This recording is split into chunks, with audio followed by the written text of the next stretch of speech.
Good morning. I just wanted to go over a couple of test taking tips for your Reading Plus end of term assessment. It is just, you're not going to receive a grade, it's going to be a reading level to see where you are.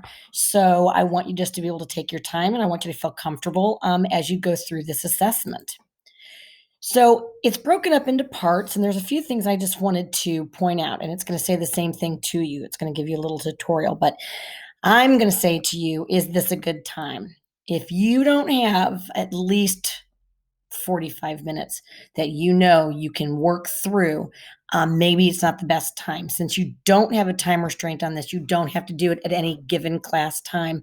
Make sure you set aside enough time that you do have that time to work, really, because the longer you have and the longer the test goes, actually, the better it is. And you want to be able to go slow and carefully. You also want to limit your distractions. If you have children, which most of us do, or husbands, those can be distractions as well, or televisions, things like that. You want to make sure you limit them. If you can possibly do it when you're by yourself or you're somewhere where you can sit comfortably, maybe where you normally do your schoolwork. Anyway, that would be an ideal situation. And then, of course, be rested. Don't do it at 3 o'clock in the morning if you're exhausted, or maybe the first thing in the morning before you've had your coffee. Because I know if you're like me, nothing's going to be good if you don't have your first cup of coffee. Directions. I just want to point out a couple of things that, since we haven't been in class, these are the kind of things I would say to you all the time on a daily basis. And so I just wanted to say them out loud to you now. Um, you're going to have to listen to directions, so make sure that you've got your computer volume up or at least on. There's a tutorial, it's not very long, and you can't skip it. So unfortunately, you can't just bypass that. I'm going to encourage you to read everything and twice if you need to. I'm a fan of reading things 2 times before I ever click on, especially in this program, because you can't go backwards. If you've clicked on to the next slide, you're there. You cannot go back. Just one of the features of this assessment. They'll let you know if you're going too quickly or too slowly. When I went through and did a practice run on this by myself, and I started to go a little too fast, it automatically pops up and said, "You're going awfully quickly. You need to slow down." And if you're doing it too slowly, for instance, if you start spacing out or you get distracted somehow and you haven't reacted or done anything to the computer, it's going to let you know that too. Process of elimination. If there is any test taking skill that you will utilize the rest of your life, if it is multiple choice, especially mostly multiple choice, it is the process of elimination. I cannot tell you how many things I've gotten right because of this and how many things I've actually learned because of this. So read all your choices first. You know that. And then begin eliminating the answers you think are incorrect. It sounds like you're working backwards, but it really does narrow things down for you so that you can make your best choice. Even if you can only narrow it down to 2 choices, it still gives you a 50-50 better chance. So there are usually choices in multiple choice that are, yeah, probably pretty obvious that they aren't the right answers. So eliminating them, saying, "Oh, it can't be A, it can't be C," that is really helpful in narrowing it down to making your choice. Part 1 is the reading survey. There's 22 questions, and they're all based on how you feel about reading. There are 5 options that say always like me, never like me, so on and so on. They're going to go over it in the tutorial. There's no right or wrong answers, but again, it feels like they're asking you the same question over and over again, and I agree. They are asking you the same question over and over again. And if you start to answer too quickly or just click, click, click to get through, it's going to pop up and say, "Hey, you're going too quickly." So just relax, let it go, and take your time through this section as well. Even though it feels like it's very redundant, they keep asking the same thing over and over again. You just got to get through it. So the second part 2, is the vocabulary. And we've been working on vocabulary all term, and we've been working on using context. So that's where this comes in very, very handy.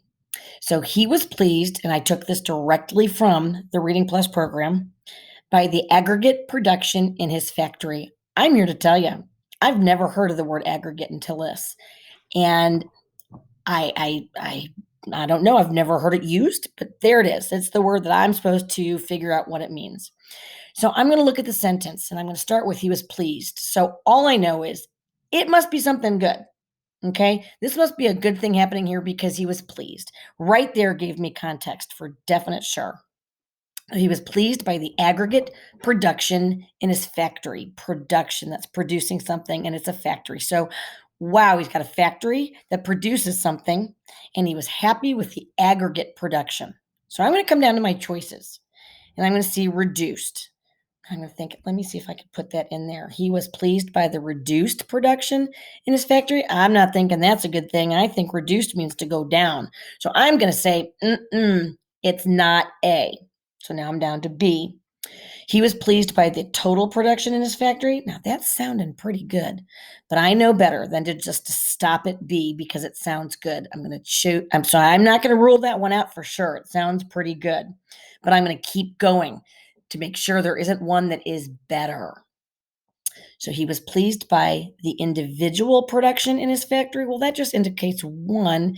And I'm thinking if you're producing things in factory, just one wouldn't probably be what that means. So I'm going to probably say it's not going to be individual. So I'm going to go back down to my last one.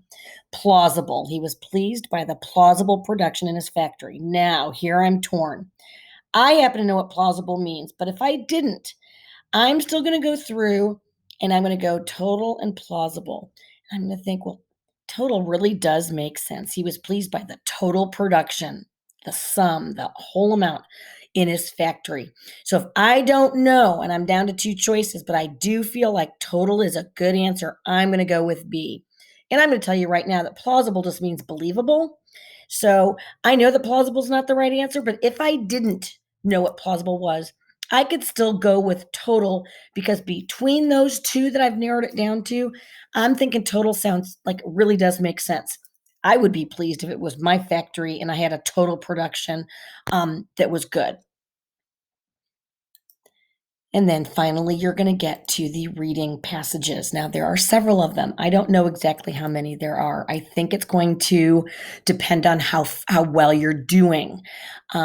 But it'll start with a reading passage, and there will be just part of it, maybe a paragraph and a half on a slide.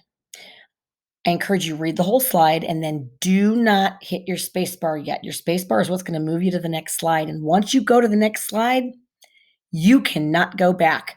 That is a big downside, in my opinion, to this reading program because I've had you all term saying refer to the passage, a skill that you will be using throughout your entire educational career, throughout life.